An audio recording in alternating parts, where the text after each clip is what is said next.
Welcome to the Social Engineer Podcast, a Human Element series. We're on episode 167. I'm Chris Hadnaghi, founder and CEO of Social Engineer LLC, social-engineer.org, and the Innocent Lives Foundation, hosting this podcast for way too long, since 2009.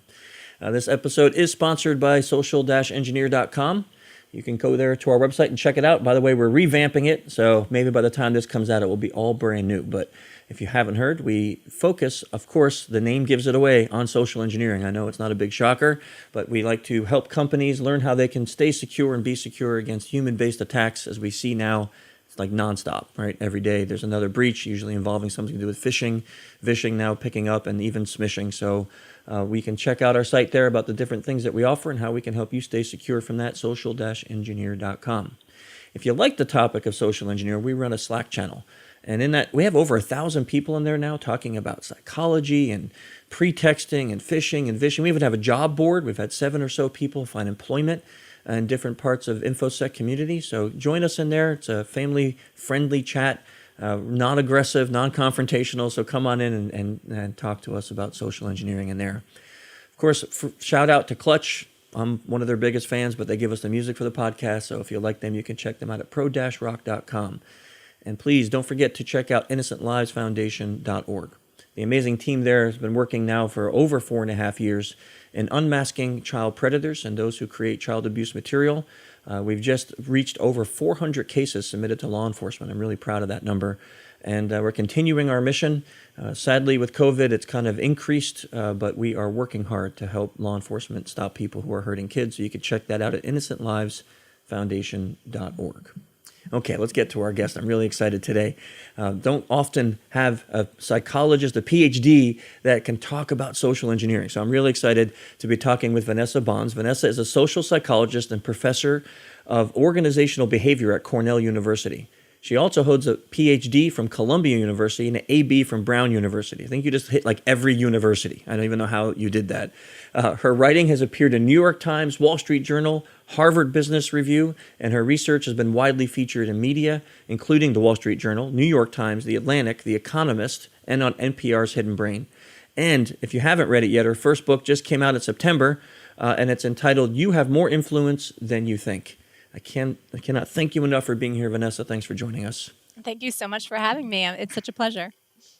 So, of course, the first question, how did you make this your field? Like, what was a motivator to say, I'm going to look into influence and social engineering with all of the degrees and education that you have?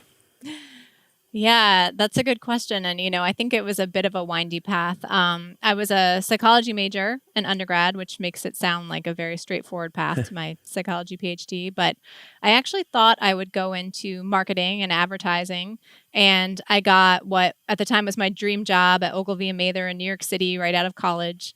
And I joined them and, it was great, but I wasn't that fulfilled. I was in the account management department and I kept seeing these people in the market research department who were doing all this cool research. And I was like, I kind of want to go be them.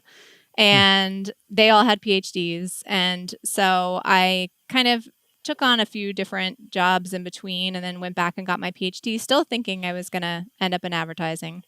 And then when I went to graduate school, I fell in love with research and teaching and just kind of wanted to keep doing it.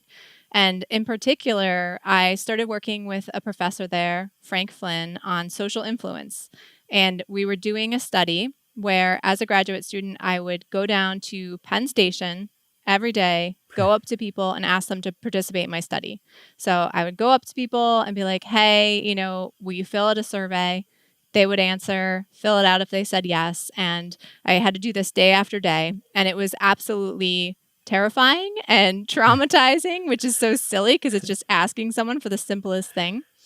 And at the end of the study, I was showing Frank, the professor I was working with, the data, and our hypothesis didn't work. And so we were kind of looking at the data and we were like, okay, this is kind of a bummer. And for me in particular, I was like, I am really bummed about this because this was horrible. Like, you don't understand how awful it was asking people to fill out this survey. And he was kind of looking at the data and he was like, you're describing this terrible, these terrible interactions, like full of rejection. But I'm looking at this data and most people were agreeing. Most people were saying yes to you. And so that began what has now been the research I've done for the past 15 years on the difference between how we think influence works in our head and what's happening in our head and what's happening in reality.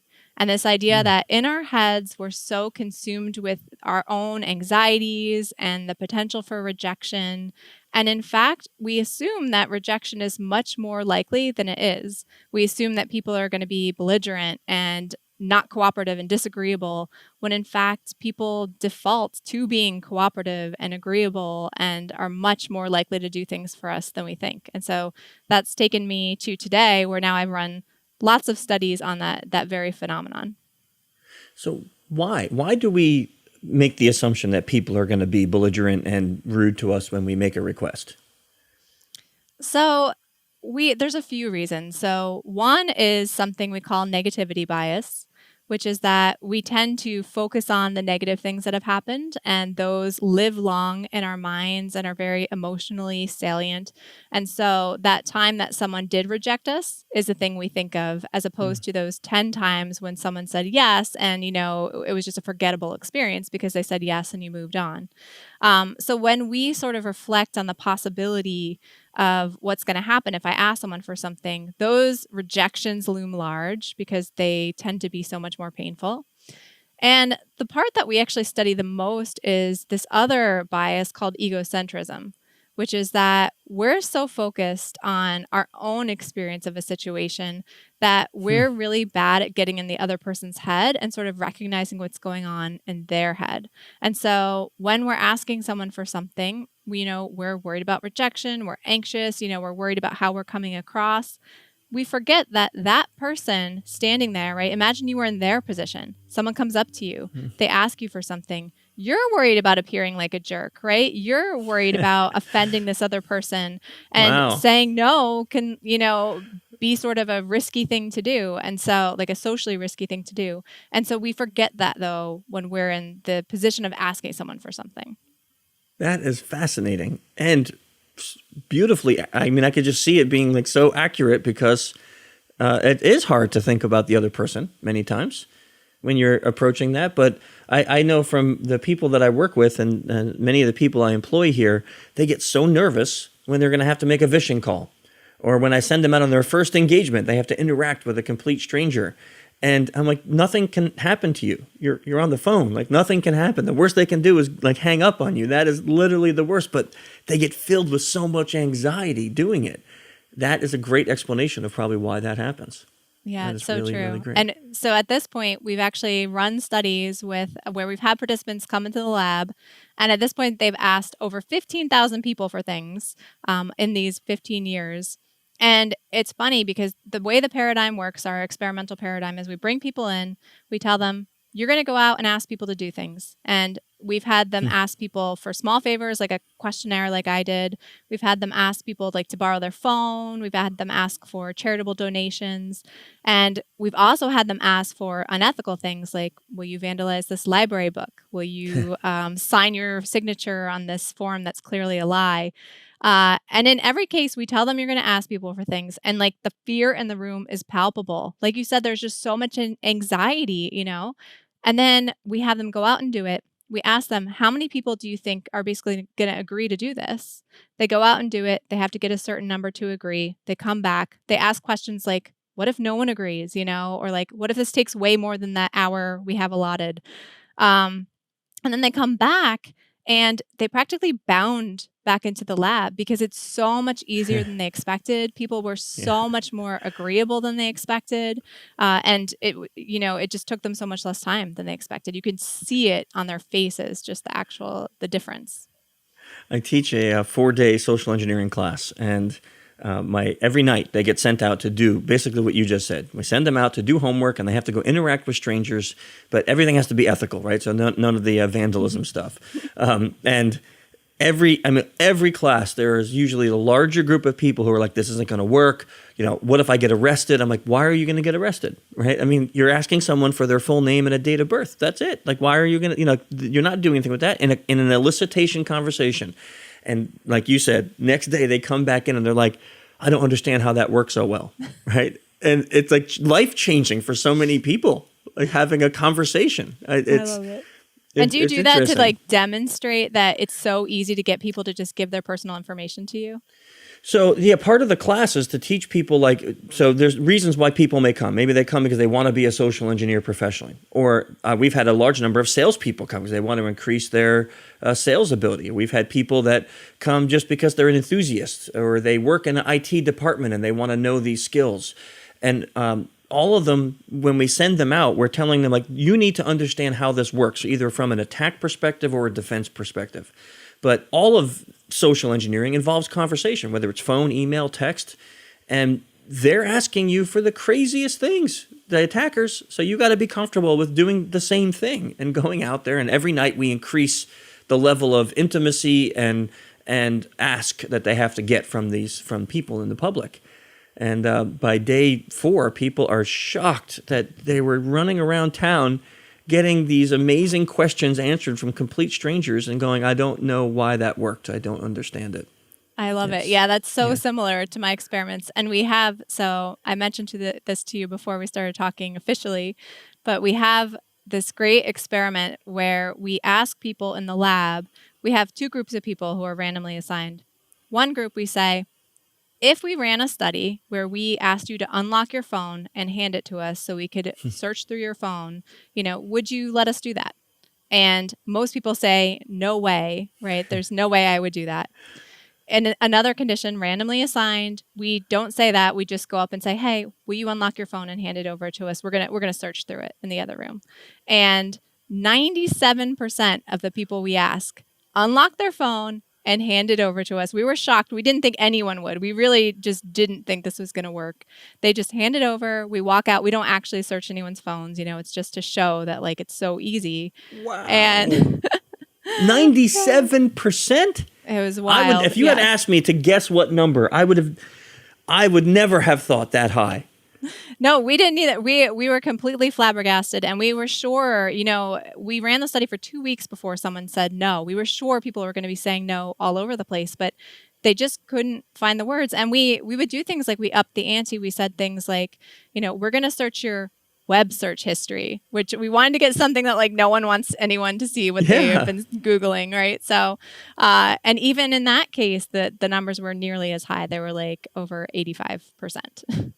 I'm just thinking, like, if someone said that, you start thinking, okay, what pictures do I have that I want anyone to see? What web history do I have that I want anyone to see? What other things that I download or what's on? I don't want to hand you my phone unlocked so you can leave the room at that. Now I can't even watch you search it. Exactly. And our experimenter would leave the room, and sometimes the person would be like standing up half ready to be like, to go through all those things you just said. Like, wait a minute, I don't want you looking at that, But in the moment, that goes back to what we were talking about. In the moment, we are wired to be agreeable, right? We are, our default sort of response when we're not thinking, when we're just kind of asked for something and we're kind of just using the scripts of the moment are, someone asked me for something, so sure, here, and then after I start thinking, oh my gosh, what did I just do? I mean, so what are the implications of that from a security posture? I mean, like, we're trying to help people stay more secure, but then you just blew my mind with 97% of actual targets out there would be like, hey, here's my phone, unlocked, have fun. Like, what do you do with that information?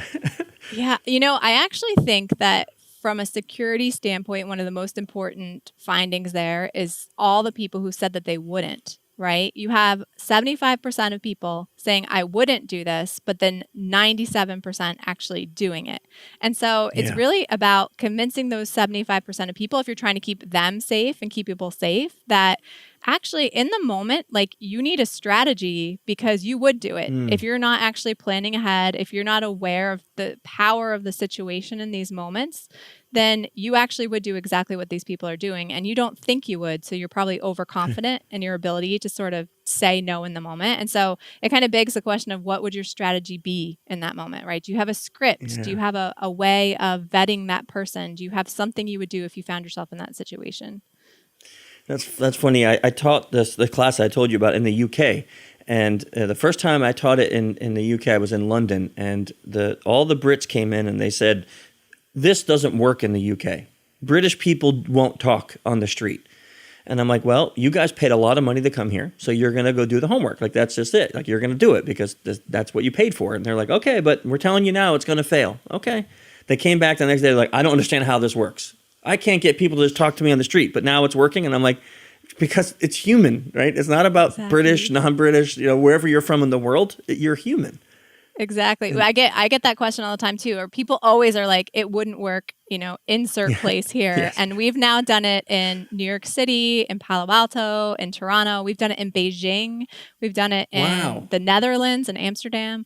And there's some differences in different places, but nothing majorly different. You still get this effect. And those are the ones I'm talking about, the ones where you ask someone for like a favor or to do something unethical, not the phone unlocking one, but the other ones where you go up and you ask someone for something. People think that people will say no. They think people on the street here would never stop and like give me that, right? But they always do. Yeah.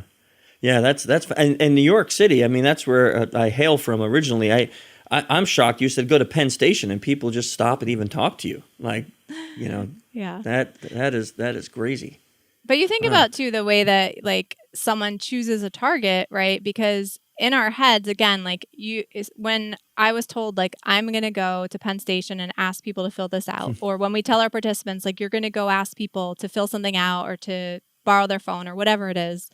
You're in your head, you're imagining this busy person kind of running around who you have to stop and catch up with. And, they have better things to do. They have a clear excuse. But that's not what people do. They find the person who's just sitting and waiting, right? Like I would go to the people waiting for their train who were reading the paper or didn't have anything to do. And so in my head, it was a very different sort of target than in reality. Yeah. So what are the consequences if you do underestimate your own influence? Like what could be the consequences of that? Well, so there's several, right? So there's kind of the positive consequences where it's like, okay, this is actually a very empowering thing, right? You just told me that people are more likely to do things for me than I think. And so I can get help more readily than I think. I can get new clients more readily than I think, right? There's all these ways in which there's all this opportunity out there that I'm potentially missing if I sort of second guess myself before I ask for something and assume like I'm not going to ask because they're going to say no, right? Or I'm going to ask for less because I assume they're going to say no to that, right? And so we show that, in many cases, people are more likely to do things and bigger things, like they're more likely to say yes to even bigger requests than you realize, right? And when you don't realize that, you miss opportunities. The other piece that I always like to highlight, though, as well, is that at the same time, that means that we may unintentionally kind of pressure people to do things they don't really want to do.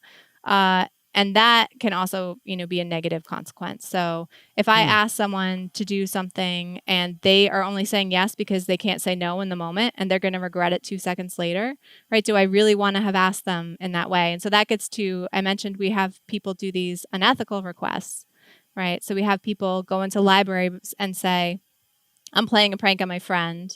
Will you just write the word pickle and pen in this library book? And they guess how many people will agree. They think most people will say no. Just like the other studies, they go up. Actually, most people say yes. Unbelievably, they say, I don't know, like this seems wrong. I'm not sure about this, but then they agree. And then our participants come back and they say, I can't believe how unethical people are, like the things people are willing to do. And they don't think about like the role they played in eliciting that behavior. And so you can kind of extend that to all sorts of, other circumstances like unethical behavior in organizations. You can extend it to Me Too applications, right? Asking people out in the workplace who feel uncomfortable saying no to you. And so there's kind of these two takeaways. There's missed opportunities when you don't realize how hard it is for people to say no to you.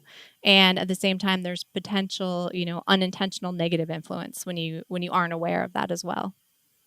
So did you say you found that people, when they would walk up and ask them to write something in the book, when people would do it, they would almost blame the writer, saying, wow, that person was so unethical? Yeah. So their thinking was like, I just learned something about humanity, that people are willing to do all this crazy stuff, right? It's actually very reminiscent of the Stanley Milgram shock experiments, where Yeah. people would say, like, how could people shock someone? How could someone be so awful as to shock Yeah. someone in the other room? But the whole point of those experiments was the situation, right? Puts people in this place where they feel too embarrassed to leave. They feel like they need to be agreeable with the experimenter, right? It's really not about the person as much as it is about the situation. And when we ask someone for something, we're that person's situation. We're the powerful situation that's come in and is impacting that person, but we don't see ourselves that way. Yeah. You think about that experiment. I mean, what was it? 9 out of 12 went all the way to the conclusion with those shocks, and I think he actually had a number of conditions that don't get talked about, but I think it was around like 65% went all the way of like the classic condition. I mean, I mean, so it is impossible for anyone to sit here and go, that would never be me, because there's a 65% chance it would be you. That's exactly right. Yeah. That's an interesting way of thinking about all of that. So all these years of research, what would you say is, I don't know, your favorite find? Maybe the thing that you're like, wow, I can't believe we actually figured this out. I mean, I definitely think that both the book vandalism and the phone unlocking studies, to me, were just so fascinating, because we didn't think they would work. Like, we designed them thinking, like, how far can we take this? Is this really? Each time we were just like, this is not going to work. People are not going to agree to this. And so each time we surprise ourselves, it's just amazing to me, because then I know it's going to be surprising to other people, right? So I think those are my favorite findings, because they were so surprising to me. The pretext with the book vandalizing is interesting, because you say, like, I want to play a prank. So it's almost like you're getting this person involved in your joke. You're getting this person involved in the fun that you're about to have with your friend. And it kind of almost minimizes the idea that you're asking them to, because you didn't say, like, will you vandalize this book? That word would definitely make me feel a lot more, like, ooh, I don't know if I can do that. But if you were to walk up and be like, hey, I want to play a joke on my friend, will you write this word in here? And you didn't make it an offensive word, right? So, because some people might be like, oh, I don't want to write that. That's terrible. Like, you didn't make it an offensive word, so it wasn't anything terrible, but it's just a word in the middle of this library book. Yeah. Yeah, I think that's possible. And I think, I think it's that there was a reason, right? It wasn't just like they went up and said, hey, will you write this, without a reason. And so that follows these classic studies by Ellen Langer on waiting in line for the copier. I don't know if you or your audience may be aware of these studies, but where people would walk up and ask to cut in line in the copier. And some of them would say, I need to cut in line because I need to make copies, right? And that's not an explanation. It's like, it sounds like an explanation, but everyone's there to make copies. That's not a reason to need to cut in front of someone. But people just process it as this person has a reason, right? And that reason isn't like really setting off any kind of major red flags. They didn't swear, right? If there was like a really bad word or something, they provided some sort of reason. And I think that could be also what was happening in those studies. It's like, all right, they have a reason that sounds, innocuous enough. I'm not going to process it too hard and just assume that it's okay, right? Yeah, we had Ellen on the show, and she talked to us about that experiment, and she, same like you, she was like, I didn't think it was going to work. So, because it's like you said, it's not really an excuse. I mean, it's like everyone needs to make copies. That's why we're all standing here. And just the fact that people would be like, yeah, sure, you can cut in front of me. Like, wow, that's crazy, right? It's just so it is. Humans are so fascinating when we think about that, because, nowadays, especially with the phone one, I'm thinking, how much are we constantly getting bombarded with the idea that we need to keep our devices secure? Make sure you have your passwords, use your biometrics, make sure you're using second factor auth. But then somebody says, will you unlock this and let me take it to another room? And that made me nervous when you were talking about it. I'm like, ooh, like, that's not safe. Like, I don't want you having my phone in another room. My client data's on there, That's exactly right. And I'm sure this is something you talk about all the time, but this is my co-author, Rosanna Summers, who's at the University of Michigan. And I talked about this quite a bit after that study, that, people focus so much on the tech side of, not having your data stolen, right? Like we're going to come up with 1,000 ways to lock your phone. Yes. But the second a person asks you, you like just subvert all of those things. So you really have to pay attention to the human side as well. Yeah, that is a great message, paying attention to the human side. Wow, that's fascinating. So what's your next study? What are you going to do? What are you going to do now? Well, so we've been playing around with that paradigm quite a bit because it was so strong, and it's actually pretty rare in social psychology to have an effect that big where you're getting huge yeses in one and like mostly no's in the other. And so we've just been trying different things, like how do we get people to basically slow down and not automatically hand over their phone. And so we tried a few things. We tried what we called an advisory. We said, just so you know, you can still do the study even if you say no, right? So they knew that they weren't going to be penalized. It didn't change anything. They weren't sort of deciding based on a cost benefit, kind of equation, right? Whether or not to hand over their phone. They were just doing it automatically. And so that didn't do anything. We tried giving them a consent form, and we thought maybe if they saw it like written down that they had to write, like, I'm consenting to giving my phone over, that might slow them down and they would think about it and but no, they just thought it was like more official that way. And so it didn't change how likely they were.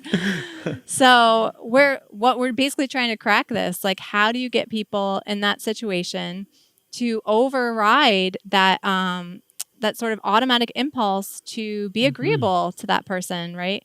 And so our next thought is to give them almost like a safe word, we've been calling it. So basically like giving them the words, if you don't want to do this, say this, right? Say, I do not consent, or I do not want to, or we just give them basically a phrase they can use so they don't have to come up with the words in the moment. We're basically telling them, we won't be offended because here is your key out of this, right? And I have no idea what to expect at this point because it's been such a robust effect. Like we can't get rid of it. So if this gets rid of it, that would be really impressive, but I just don't know. It would go a long way in talking about security training if it does work. Like your original concept, what you said is having predefined scripts about what you'll do when you're in a situation before you get into the situation. Like that is something we've been preaching for years to people. Even something as simple as like, how do you use an ATM? And I always tell people, like, have a script in your head because otherwise you're walking up to the thing with your card out, you're leaving your receipt behind, and you're carrying your money in your hands like this. I mean, you're the perfect target for getting mugged, right? Have a predefined script. How do you use an ATM? And I want it to work because if not, then it's almost like, what do we do now? Me too. And actually, I think there's good reason, I think, like, based on your experience, based on some other research we have, that it could work. So, I mean, one of the places I actually talk about scripts in is another way of saying no, right? Like situations where you're being asked for something. When you're that person on the other side, those people I was going up to in Penn Station who couldn't say no, right? And you want to say no, how do you get out of that situation? And I often suggest scripts. And so actually the only place that I couldn't get my studies to work in the whole world was this one street in Toronto where there were tons of people petitioning. Greenpeace was there. There's this organization in Canada called Because I'm a Girl. They were there. You know, there were all these petitioners trying to get people to sign up for their charity. And people would walk down the street and have their script. Like they knew when they walked down the street, they were going to get petitioned. Yep. And so they knew what they were going to say. They planned ahead. They had their script. And so for that reason, I usually tell people, like, have a script in your head. How are you going to say no when you wind up in this situation? And it really comes from that street in Toronto. That is fascinating. Have you just curious? Have you thought about, like, on that consent form, putting something like, you know, you're consenting to this, and that means we may see embarrassing or illegal content on your phone, to see if that makes them go, yeah, I don't feel comfortable anymore? That's a great possibility, because we had the condition where we actually said, you know, we're going to look at your search history, and they did not like that. I will say, like, some people would randomly just be like, I searched for this because of that. Like, they would give an explanation, like, I searched for this really random thing. And again, we didn't search anybody's phones. Like, it was an ethical, IRB approved experiment, and we never looked. But they like really believed that we would, and so they didn't like that part, but they still handed over their phones. But I do wonder if you had that in the consent form, if that would slow them down. Like if you're verbalizing it, they didn't like it, but they still weren't going to say anything. But if they actually had to take the time to read it, yeah, that's a good possibility. Yeah, I'm just curious, like what would make the person think, right? Because I want to believe that there's got to be something that can stop us and go, in the moment, I'm going to have this thought process. That just, I hope you find it. I do too. I have one other theory, which kind of goes with a lot of my other research on getting out of your head and recognizing your own influence. And so, a lot of the studies that I've talked about are like you asking for something, you not realizing that you have this power because people find it hard to say no to you. And so if you want to get better at recognizing that power, one of my recommendations is often to get out of your own head and try to visualize yourself from a third-party perspective, like you're a fly on the wall, you're watching a movie, or like how would you advise a friend? How would you explain yourself to a friend? Because in the moment, we're it's like us and the other person, and we're so involved and we can't see outside of that, and sort of break free of that interaction. And so I think in the moment, if you could get someone to think like, how am I going to explain this? If something happens, how would I explain it to like my partner or my friend, or what would I advise a friend to do in this situation? I do wonder if something that gets people out of their own head in the moment could be helpful. Yeah. It kind of goes along with like Dr. Goleman's research on amygdala hijacking, right? It's that when you get that emotional override, your critical thought centers are just not there. You need something to bring you back. I can't wait. I hope you find it. We're going to have to talk about it again. I could see that we're coming close to the time. So let me ask you a couple questions. I'm sure you have many, but who would you consider some of your biggest mentors in your life and career that got you where you are today? Definitely the professor I mentioned, Frank Flynn. He was one of the first professors I worked with at graduate school. He was always so just supportive of everything and, very open with his time and generous with his advice. And then, it's funny because my dad was a mechanic and didn't really mentor me in a traditional way of like, he knew nothing about academia, he knew nothing about experiments or psychology, but he really modeled, I think, a certain kind of tenacity that really always stuck with me, and a hopefulness and a sort of a gratefulness for what he had. So he really came from nothing and slept on friends, couches growing up and worked on a tobacco field and wound up enlisting in the Army, and he eventually became a mechanic. And he always dreamed of sending his kids to college, and he wound up sending, I'm his first kid. I went to Brown. He sent his second kid to Rutgers, and it was such an accomplishment to him. And he just worked so hard for that, and he was so grateful when he achieved it. And so there's something about there that the hard work, but also the not constantly like, I'm never going to stop and be grateful for what I've accomplished. And I think that's been a really important sort of model and has stuck with me. Man, what a beautiful lesson. Wow. That's really nice. Sometimes it doesn't matter how much book smart you have. You can learn the deepest things from people who just appreciate life and have lived that hard life. That's wonderful. Besides your book, which we'll put into the show notes, many of our listeners love to read. So it doesn't even have to be about this topic. It could be just a book that you read that you really like, but is there any books that you would like to recommend? Sure. So, I came to Anne Lamott quite late, actually. When I wrote my book, I wanted to read a bunch of books about writing and the writing process. And so I picked up Bird by Bird by Anne Lamott, which is just an incredible book. And it's about so much more than writing. I quickly discovered it's so funny and there's so many life lessons and it's just really incredible. And Bird by Bird refers to basically her father's advice to her brother who was working on this like bird project when he was in school. And he was like, how am I going to finish it? And was overwhelmed. And her dad just said, bird by bird. And so it's like, again, like taking this one step, at a time. And then I really love Chris Hadfield's Astronaut's Guide to Life on Earth. That's another one that I feel like really just it kind of adds to a lot of the themes that I've just been talking about, where he really talks about, what it's like to be an astronaut, which is awesome in itself. And then, how at each point, like if disaster is about to strike, you can't freak out. You just work the problem and you keep moving forward. And I think I often, like when something feels a little overwhelming here on Earth, I think of that book and how he's just like, work the problem. Like you can't freak out. And I reflect on it more than I ever expected when I first read it.